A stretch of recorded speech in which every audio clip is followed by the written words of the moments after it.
తన నియోజకవర్గ అభివృద్ధి కోసమే డిప్యూటీ సీఎం భట్టిని కలిశానన్నారు కోమటిరెడ్డి రాజగోపాల్ రెడ్డి. రాజకీయ అంశాలపై చర్చించలేదని చెప్పారు. తాను ఎక్కడా పార్టీకి వ్యతిరేకంగా, ముఖ్యమంత్రికి వ్యతిరేకంగా మాట్లాడలేదని వివరించారు. నిజమైన కార్యకర్తలకు అన్యాయం జరుగుతుందని, అలాంటి వారిని కాపాడుకోవాల్సిన బాధ్యత ఉందన్నారు. పార్టీని బలోపేతం చేసేందుకే తప్ప బలహీనపరిచేందుకు కాదన్నారు రాజగోపాల్ రెడ్డి. తనను విమర్శించే వాళ్ళంతా ఒకసారి ఆత్మ విమర్శ చేసుకోవాలని సూచించారు.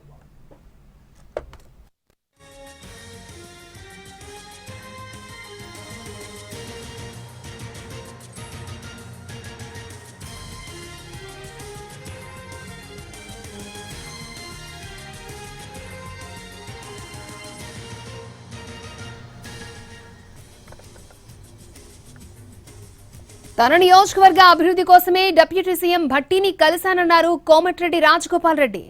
రాజకీయ అంశాలపై చర్చించలేదని చెప్పారు. తాను ఎక్కడా పార్టీకి వ్యతిరేకంగా, ముఖ్యమంత్రికి వ్యతిరేకంగా మాట్లాడలేదని వివరించారు. నిజమైన కార్యకర్తలకు అన్యాయం జరుగుతుందని, అలాంటి వారిని కాపాడుకోవాల్సిన బాధ్యత ఉందన్నారు. పార్టీని బలోపేతం చేసేందుకే తప్ప బలహీనపరిచేందుకు కాదన్నారు రాజగోపాల్ రెడ్డి. తనను విమర్శించే వాళ్ళంతా ఒకసారి ఆత్మ విమర్శ చేసుకోవాలని సూచించారు.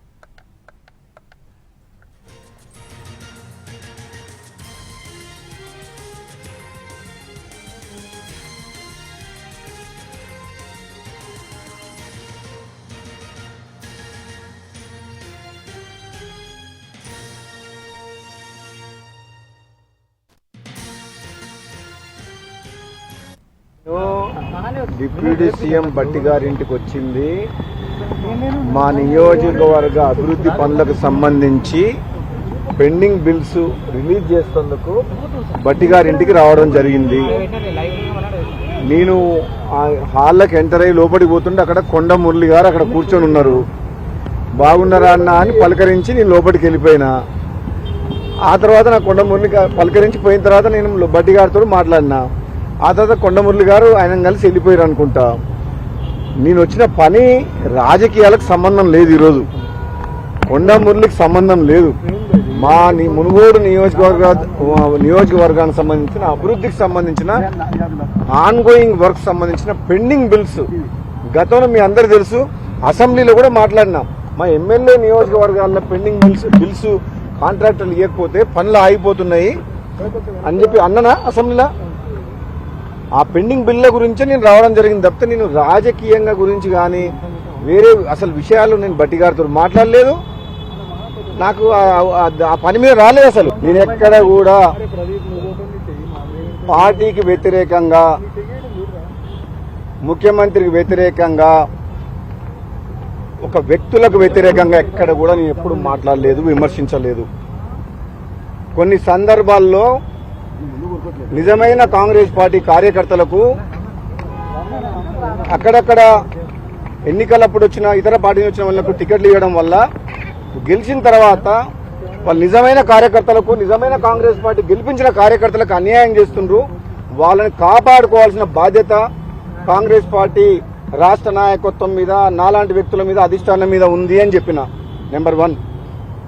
నెంబర్ 2, ఈరోజు ఏదైనా ఎప్పుడైనా ఏదైనా మాట్లాడినా సరే నేను కాంగ్రెస్ పార్టీ సైనికునిగా రాహుల్ గాంధీ గారు ప్రధానమంత్రి కావడమే మా ఏకైక లక్ష్యం. కాంగ్రెస్ పార్టీని రాహుల్ గాంధీ గారి నాయకత్వంలో బలోపేతం చేసి రెండోసారి అధికారంలోకి తీసుకురావడమే మా ఏకైక లక్ష్యం.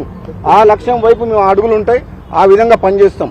కొన్ని సందర్భాల్లో ఏదైనా మాట్లాడినా సరే అది పార్టీ బలోపేతం కోసం మాట్లాడుతుంది తప్పితే పార్టీని బలహీనపరిచే విధంగా నేను ఎప్పుడు కూడా చేయను. నేను నా గురించి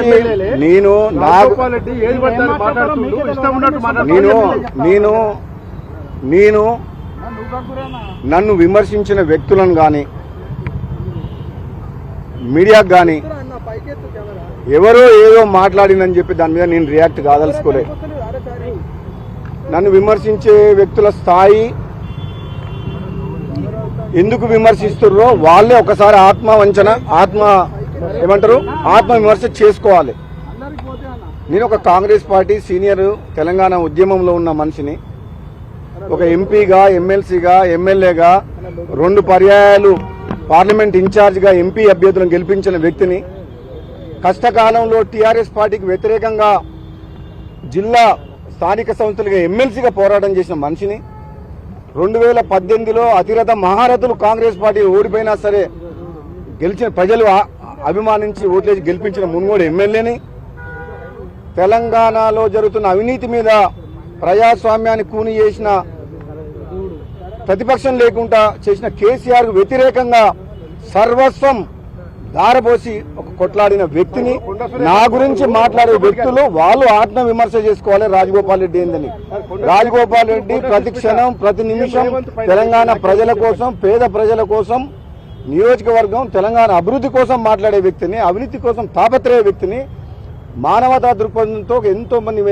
వేల మందిని ప్రాణాలు కాపాడిన వ్యక్తిని, నా గురించి వాళ్ళు మాట్లాడిన వాళ్ళందరూ కూడా వాళ్ళ ఆత్మవిమర్శనం చేసుకోవాలి తప్పితే ఎక్కడ కూడా నేను పార్టీకి వ్యతిరేకంగా వ్యక్తిగతంగా ముఖ్యమంత్రి కానీ పార్టీలు కానీ ఒక్కరి వ్యక్తిగతంగా కూడా నేను ఎవరిని విమర్శించలేదు. పార్టీ క్రమశిక్షణ కమిటీ ఉంది, వాళ్ళు చేసిన వ్యాఖ్యల్ని వాళ్ళు చాలా లోతుగా చర్చించి పిసిసి ప్రెసిడెంట్కి రిపోర్ట్ ఇచ్చారు.